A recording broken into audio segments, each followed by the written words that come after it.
ကောက်မှာတော့စားနေကြ Chinese food တွေတဲ့ပို့ပြီးတော့စားလို့ကောင်းတယ် Cantonese food ဆိုင်မှာဈေးလက်တန်မယ်ဒီဈေးတန်အောင်မှာထောက်ဝက်ချိုးနီးပါးလောက်ဈေးချတာတဲ့ဆိုင်စီကိုကျွန်တော်ခေါ်သွားပြမယ်အဲ့တော့ကျွန်တော်တို့မောင်နှမနှစ်ယောက်က dim sum စားဖို့သွားတာမှာ breakfast နဲ့ lunch တွေ dim sum နေပြောလို့ရှိရင်ဟင်းပွဲတွေကို40ရာခိုင်နှုန်းထိသူတို့ရဲ့ရွေးထားတဲ့ menu တွေကိုဈေးချပေးတာ dim sum စားဖို့သွားပြမယ်ဟိုဆိုင်နဲ့ရောက်ကျွန်တော်တို့လာတာနောက်ကျသွားလို့ dim sum တော့မစားတော့ဘူးတဲ့ dim sum ကောင်မကြီးအဲ့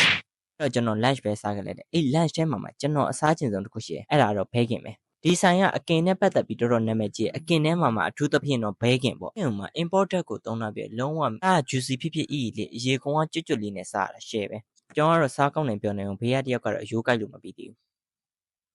ကိုကတော့အမဲသားလောင်မှာထုံထုံဆက်ဆက်စီချွန်းစတိုင်နဲ့ချက်ထားစီချွန်းစတိုင်ဆိုတော့စီတော့နည်းနည်းများတယ်အမဲသားကိုမှကောင်းကောင်းလေးသုံးတာပြီးစီချွန်းရတာထုံထုံဆက်ဆက်စားရတာဟင်းပွဲလေးဈေးလျှော့တာလည်းပါတယ်နောက်တစ်ခုကတော့ workout ကင်ထမင်းကျော်ပောက်ကင်ထမင်းကျော်လေးဈေးလျှော့တာပေးရတယ်ပါတယ်လုံးဝ smoke နဲ့တင်းတင်းနဲ့ရတာ balance ဖြစ်ဖြစ်လေးနဲ့စားရတယ်အဲ့တော့ပစွန်ကျော်မှာ wasabi mayonnaise လေးပေါ်ဆန်းထားတာကျော်မှာလုံးဝဆက်ပြဲလန့်နေမှုပဲနဲ့ wasabi ရဲ့ kick လေးနည်းနည်းနဲ့ mayonnaise ရဲ့အချိုတလေးပေါင်းတာတော်တော်စားလို့ကောင်းတယ်ကျွန်တော်ဟာသာသဘောကျနေဘေးကကလေးကတော့ wasabi မှုန်သွားပြီရှိဆိုင် wasabi လေးနဲ့မှတွဲစားတက်တဲ့သူတွေတော့ဒီဟင်းပွဲတော့စားကြည့်တယ်ကင်ပိုင်းလုံးဝပိုင်နေဆိုတဲ့ဆိုင်မှာဒီဟင်းပွဲတော့လုံးဝ must try ပဲဟင်းပွဲတော့ကြက်ဝက်ပဲကိုကြိုက်တဲ့အသားကင်၃မျိုးရွေးပြီးတော့စားလို့ရတယ်ကျွန်တော်ကတော့ဝက်သားအချိုကင်ရဝက်ခောက်ကင်ရဘဲကင်ရစားတယ်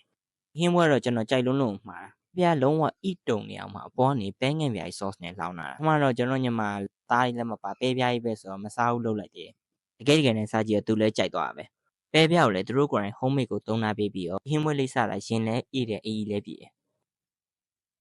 အချိုပွဲအတွက်တော့ကျွန်တော်နှစ်ယောက်အသီးဖြော်ရည်နဲ့ကြောက်ပွင့်ပန်းတစ်တော်တို့တကြားနဲ့ကြိုလာတဲ့တရုတ်ချိုပွဲလေးစားခဲ့